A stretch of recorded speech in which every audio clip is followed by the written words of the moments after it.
ગિરિરાજ આધારિત પર્વ દિવસો. કારતક સુદ પૂનમ, કાર્તિક પૂર્ણિમા એટલે ચતુર્માસ બાદ સિદ્ધગિરિની યાત્રાનો પ્રારંભ. ચાતુર્માસમાં સ્થિત પૂજ્યો સકળ સંઘ સાથે યોગ્ય સ્થાને રહેલ સિદ્ધગિરિના પટ્ટને જુહારે, વધાવે, ગિરિના ગુણલા ગાય, યાત્રા કર્યાના આનંદ અનુભવે. કાર્તિક પૂર્ણિમાનો મહિમા અપરંપાર છે. આવા પર્વના દિવસોના મહિમામાં મહાપુરુષોના જીવન ચરિત્રો જોડાયેલા હોય છે. જ્યારે જ્યારે પર્વ દિવસો આવે ત્યારે તે મહાપુરુષોની પ્રચંડ પુરુષાર્થની યાદ અપાવે છે. કાર્તિક પૂર્ણિમાના દિવસે તેવા પ્રચંડ પુરુષાર્થને પામેલા એવા બે ભાઈઓની કહાની છે. દ્રાવિડ ને વારીખીલજી 10 કોટી અણગાર સાથે સિદ્ધિ વધુ વળ્યા બંધુ વારંવાર. દ્રાવિડ અને વારીખેલ 10 કરોડ મુનિરાજોની સાથે શત્રુંજયની પાવન પવિત્ર પૃથ્વી ઉપર શાશ્વત પદ પામ્યા હતા. તેથી કારતક પૂનમના દિવસે શત્રુંજયની યાત્રાનું મહત્વ ખૂબ જ વધી જાય છે. આ બંને ભાઈઓ કોણ હતા? ઋષભદેવના પ્રભુના 100 પુત્રમાંથી દ્રવિડ નામનો પુત્ર હતો. તેને 2 પુત્રો દ્રાવિડ અને વારીખીલ હતા. પ્રભુ દેશના સાંભળી દ્રવિડ રાજાનું હૈયું પાણી બન્યું અને સંસારથી વૈરાગ્ય પામી સંયમ સ્વીકાર્યો. પુણ્યશાળી વારીખેલની સંપત્તિ અને યશની વૃદ્ધિ અત્યંત થવા લાગી. દ્રાવિડથી સહન ન થયું. બંને સગા ભાઈઓ વચ્ચે દ્વેષની ગાંઠ વધુને વધુ મજબૂત બનતી ગઈ.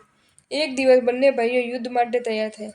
ખૂંખાર યુદ્ધ ચાલુ થયું. બંને પક્ષ 5-5 કરોડ સૈનિકોનો સહાર, પણ કોઈ પરિણામ નહીં. વર્ષા ઋતુ સમયે યુદ્ધ વિરામ થયું. દ્રવિડના મંત્રી વિમલ રાજાએ કહ્યું, અહીં થોડે દૂર શ્રી વિલાસ નામનું તપોવન છે. ત્યાં ઋષિઓ છે. તેમના દર્શન વંદનથી પરમ શાંતિ મળશે. બંને તપોવન ગયા. સુવલ્ગુ ઋષિને નમસ્કાર કર્યો. તેમને ક્રોધ ઉપર ધર્મોપદેશ આપ્યો. લઘુકર્મી આત્માને ઉપદેશની ચોટ લાગી. મન શાંત થયું. ઋષિને વંદન કરી છાવણીમાં આવ્યો, પણ ચેન પડતું નથી. બસ પગ ઉપડ્યા નાના ભાઈની છાવણી તરફ. બસ હવે તો બધું એનું. મારે હવે કંઈ નહીં. જિનકા હૈયા સાફ, ઉનકા ગુના માફ. એ ભાવો નાના ભાઈના હૈયામાં સ્પર્શ પામ્યા. નાના ભાઈ વારીખીલજીએ પિતા સમાન મોટા ભાઈને ક્ષમા આપી. પશ્ચાતાપમાં આંસુ પડી બંને ખૂબ ભેટ્યા. બસ હવે જગતના બંધનથી થયું. બંને સંન્યાસી બન્યા. 1 લાખ વર્ષ પસાર થઈ ગયા. એક દિવસ 2 વિદ્યાધર મુનિઓ તપોવનમાં આવ્યા. સંન્યાસીઓને નમસ્કાર કરી પૂછ્યું, તમે ક્યાં જઈ રહ્યા છો? તેમણે કહ્યું, અમે શત્રુંજય તીર્થની યાત્રા કરવા જઈએ છીએ. તીર્થનો મહિમા સમજાવ્યો. બંને સંન્યાસી મુનિઓને પોતાના 5-5 કરોડના પરિવાર સાથે જૈન દીક્ષા સ્વીકારી. આગળ જતાં તીર્થના દર્શન થતાં આનંદનો કોઈ પાર નથી. ખૂબ જ ચડતા ભાવે આગળ વધે છે. વિદ્યાધર મુનિ બંને ભાઈ મુનિને કહે છે, તમે આ જીવનમાં યુદ્ધ કરી ભયંકર પાપ કર્મ ઉપાર્જન કર્યું છે. તે આ તીર્થ ઉપર સાધના કરી શાશ્વત મોક્ષ પદ પ્રાપ્ત કરી શકો છો. તે બંને વિદ્યાધર મહાત્માઓ અન્યત્ર ગયા. આ બાજુ બંને ભાઈઓ મુનિઓ પોતાના પરિવાર સાથે ધ્યાનમગ્ન બન્યા. શપક શ્રેણી ઉપર આરૂઢ થયા. કેવળ જ્ઞાન પામ્યા. આઘાતી કર્મનો ક્ષય કરી કાર્તિક પૂર્ણિમાના દિવસે શાશ્વત અજરામર પદ પામ્યા. તેથી કાર્તિક પૂર્ણિમાનો મહિમા અધિક ગણાયો. 6 ગાઉની યાત્રા અને ફાગણ સુદ તેરસ. ચાલ મિત્ર, આવું છે પાલિતના? ત્યાં શું છે? ફાગણ સુદ તેરસ 6 ગાઉની યાત્રા. ચાલો, હું પણ તારી સાથે આવું છું. કેવો છે આ 6 ગાઉ યાત્રાનો મહિમા? શત્રુંજયની યાત્રાએ અનેક આત્માઓને 6 ગાઉની યાત્રાના દિવસોમાં આવવાની ભાવના થાય છે. 6 ગાઉની યાત્રા એટલે ખાલી 18 કિલોમીટર ફરી દહીં થેપલા ખાવા એ નથી, પણ તે દિવસે એટલે કે ફાગણ સુદ તેરસના દિવસે ભાડવાગીરી પર્વત ઉપર શ્રી કૃષ્ણ મહારાજના પુત્ર શ્યામ અને પ્રદ્યુમન જે ગિરી ઉપર 8.5 કરોડ મુનિઓની સાથે સિદ્ધિપદને પામ્યા છે, એ સ્થાનની સ્પર્શના કરવાની છે. જોકે એમનું ચરિત્ર ઘણું વિસ્તારવાળું છે, પણ ટૂંકમાં વર્ણવાય છે. એક વખત દ્વારકા નગરીમાં પ્રભુ નેમનાથ પધાર્યા છે. ત્યારે શ્રી કૃષ્ણ મહારાજે પૂછ્યું, દ્વારકાનો નાશ સ્વાભાવિક થશે કે કોઈ નિમિત્તથી? પ્રભુએ દ્વૈપાયન ઋષિના નિયાણા વિશેની વાત કરી. ત્યારબાદ પ્રભુની દેશના સાંભળી વૈરાગી બનેલા શાંબ, પ્રદ્યુમન વગેરે અનેક યાદવોએ દીક્ષા ગ્રહણ કરી. દ્વારિકાનું દ્રહણ, કૃષ્ણનું મૃત્યુ આદિ વાતો સાંભળી પ્રદ્યુમન મુનિ અતિ ઘોર તપ કરવા લાગ્યા. અઠમ લઘુ સિંહ નિષ્ક્રીડિત તપ, મહાસિંહ નિષ્ક્રીડિત તપ, પદ્મોત્તર તપ, મહાભદ્ર, સર્વોત્તભદ્ર, એકાવલી, મુક્તાવલી, રત્નાવલી, સર્વાંગ સુંદર વગેરે તપો દ્વારા કાર્ય કર્યા. તેઓ અનિત્ય, અશરણ, અસંસાર આદિ ભાવનાઓને નિરંતર આત્મામાં ભાવિત કરતા એક વખત શત્રુંજય ગિરિરાજ ઉપર પોતાના પરિવાર સાથે પધાર્યા. 5મું શિખર ભાડવા ડુંગરથી ખ્યાતિ પામેલ ત્યાં પધાર્યા. અનશન સ્વીકારી 8.5 કરોડ મુનિઓની સાથે ફાગણ સુદ તેરસના દિવસે ઘાતી કર્મનો ક્ષય કરી કેવળ જ્ઞાન પામ્યા. અંતર મુહૂર્ત પછી શેષ 4 ઘાતી કર્મનો ક્ષય કરી અજરામર પદને પામ્યા. આવા પુણ્યાત્મા ઘોર કર્મના બંધનોને નિકંદન કરી પલકમાં શિવ સુખને વળ્યા. ધન્ય તે મુનિવરોને, ધન્ય તે ધરતીને, ધન્ય તે ફાગણ સુદ તેરસના દિવસનો. ચૈત્રી પૂનમનો મહિમા. એક દિવસ પુંડરીક સ્વામીએ ઋષભદેવ ભગવાનને કહ્યું, સ્વામી, મને કેવલ જ્ઞાન ક્યાં અને ક્યારે થશે? ભગવાને કહ્યું, ક્ષત્રિય ઉપર ચૈત્ર સુદ પૂનમના તમને કેવલ જ્ઞાન થશે અને એ જ દિવસે 5 કરોડ મુનિની સાથે મોક્ષે જશો. માટે ત્યાં જાઓ.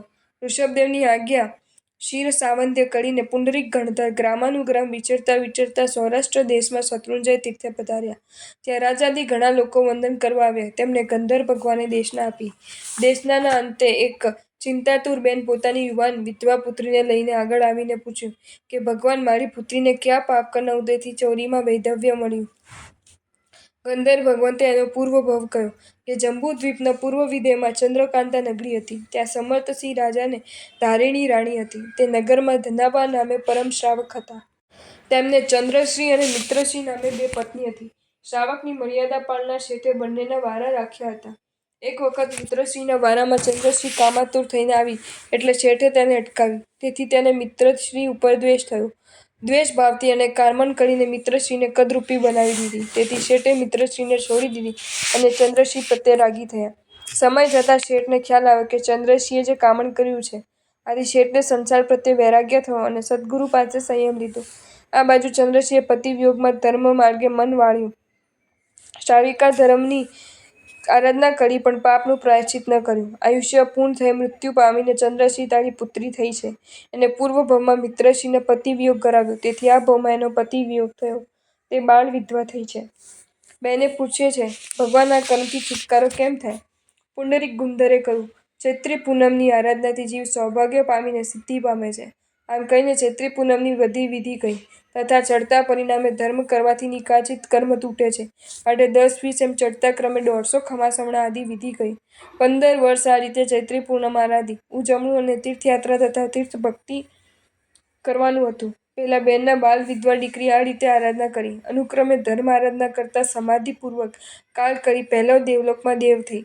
ત્યાંથી છવી મહાવિદેશ ક્ષેત્રમાં સુકચ્ચ વિજયમાં વસંતપુર નગરમાં નળચંદ્ર રાજાના રાજ્યમાં તારાચંદ શેઠ અને તારામતી શેઠાણીની પુત્ર થશે.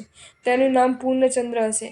પૂર્ણચંદ્ર કુમાર 15 પત્ની, 15 પુત્રો, 15 કરોડ સોનામોહરનો સ્વામી થશે. ત્યાં ગુરુ ભગવંતના મુખથી ચૈત્રી પૂનમનો મહિમા સાંભળી ફરી ચૈત્ર પૂનમની આરાધના કરશે. અંતે દીક્ષા લઈ નિર્તિચાર પાળી સર્વક્ષય કર્મક્ષય કરીને મોક્ષમાં જશે. મેરુ તરસ એટલે મેરુ ત્રયોદશી. મેરુ તેરસનો મહિમા એટલે માટે છે કે દિવસે ઋષભદેવ પ્રભુ અષ્ટાપદજી ઉપર 108 મહામુનિઓની સાથે મોક્ષપદને પામ્યા છે. તેથી તેનો મહિમા વધારે છે. પોષવદ તેરસના દિવસે પ્રભુના નિર્વાણ કલ્યાણકની આરાધના દ્વારા પ્રભુની ભક્તિ કરાય છે. તેમાં પોષવદ તેરસના દિવસે 24 ઉપવાસ અથવા 23 ઉપવાસ કરવો. રત્નના 5 મેરુ કરવા.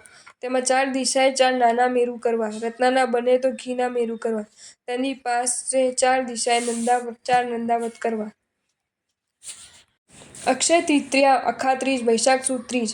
જ્યારે આત્મા ઉપર અજ્ઞાનતાનો અંધારપટ છવાઈ જાય છે ત્યારે તે પરવશ બની એવા ભયંકર કર્મોની બંધનોથી બંધાઈ જાય છે.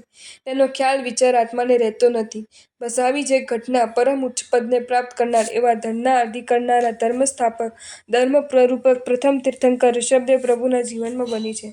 પરમ પરતારક પ્રભુએ ચૈત્ર વડ આઠમના દીક્ષા ગ્રહણ કરી. બસ ન થાય 1 માસ પસાર થયો, 2 માસ, 3 માસ, 4 માસ અને 12 માસ થતાં છતાં પ્રભુને ક્યાંય પણ આહાર પાણીની પ્રાપ્તિ ન થઈ.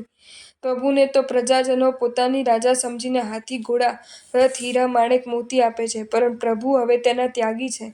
મૌન વ્રત ધારી પરમાત્મા કશું જ લીધા વિના પાછળ ફરે છે ને પોતાના સાધનામાં લીન બની જાય છે. આટલો દીર્ઘકાળ આહાર પાણી ન મળતા પરમાત્માના દિવાલમાં કોઈ દીનતા કે હીનતા નથી, પણ તપોવૃદ્ધિમાં અનેરો આનંદ છે. એટલું જ નહીં, સૂર્યના તેજની જેમ તપના તેજથી પરમાત્મા શોભી રહે છે. પ્રભુ સંયમધર્મની સાધનામાં ભારણ પક્ષીની જેમ અપ્રમત્ત છે. અખંડ રીતે શુભ ધ્યાનની ધારમાં મગ્ન છે.